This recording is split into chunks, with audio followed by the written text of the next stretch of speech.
We've shown that when the church takes action, the world changes.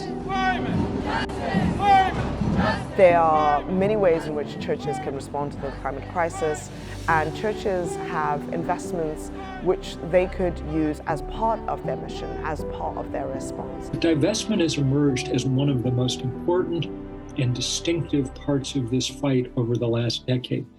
I will say that it has gone much better than we thought it would. I remember the moment when we shifted to the divestment campaign was we had a board meeting, and Michael Northcott, the theologian and author, was on the phone, and he said, look, we need to get the church to be prophetic. And for the church to be prophetic and speak about climate change, it needs to get its house in order. Where it started in the sort of most recent engagement with it was in 2013, when we started to look hard at our investment portfolio and came to realise that actually quite a small proportion of it, but nevertheless a significant amount of money, was held in companies which extract fossil fuels.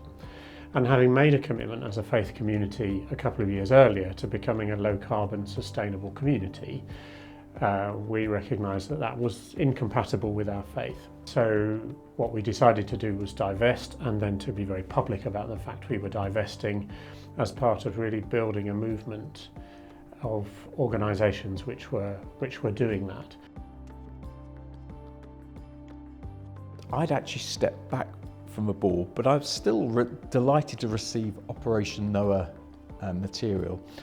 The URC had, my memory is, around 100 million invested in a fund which totalled 600 million.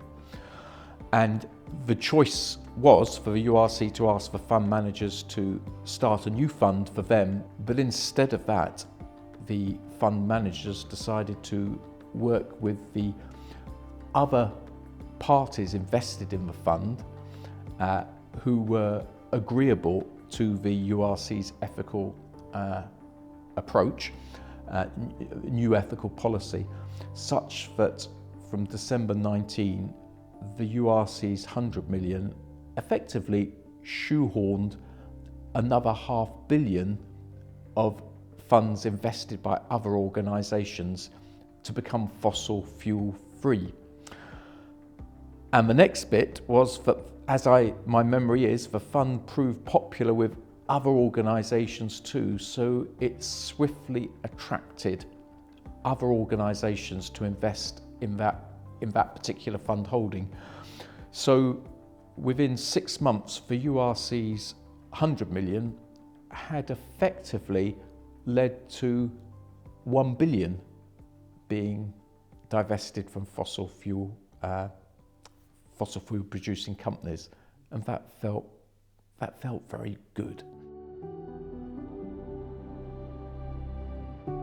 I remember Bill McKibben saying it's a win-win. You cannot lose with this campaign, because you either get the church to divest, which is great, and we have in many, many cases, but even if you don't get them to divest, you get the opportunity to speak about how serious this is, how urgent this is. So much has to be done to change people's minds so that they're even in a position where they can argue for divestment, that actually as an entry point, as a kind of leverage point for campaigning, it's proved to be very powerful. One of the highlights of the divestment campaign was the 40 Days and 40 Dioceses campaign, in which we asked local campaigners to pray for their diocese to divest from oil and gas companies. So each day we posted on our social media, so on Twitter as was then, on Facebook, a prayer by a member of each diocese saying, we are praying for our diocese.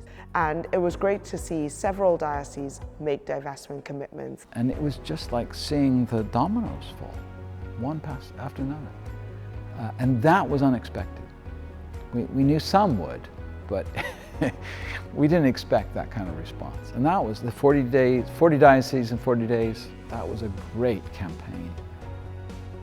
So one big highlight for the team at Operation Noah since I've been here was in summer 2023, when the Church of England made the decision to divest fully from fossil fuels.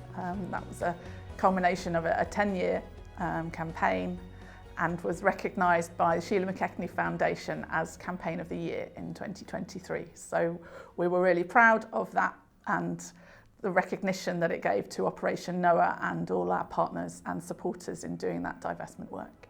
All the people involved in this, from Operation Noah, from every place else, have done a spectacular job. And it's been beautiful to watch this entire crescendo across the United Kingdom around divestment. No place in the world has done more around this issue than the British Isles, and we could not be more grateful for the leadership that's happened there. This is about who we are at the most definitional level. We can't be people who are trying to profit off the wreckage of the planet.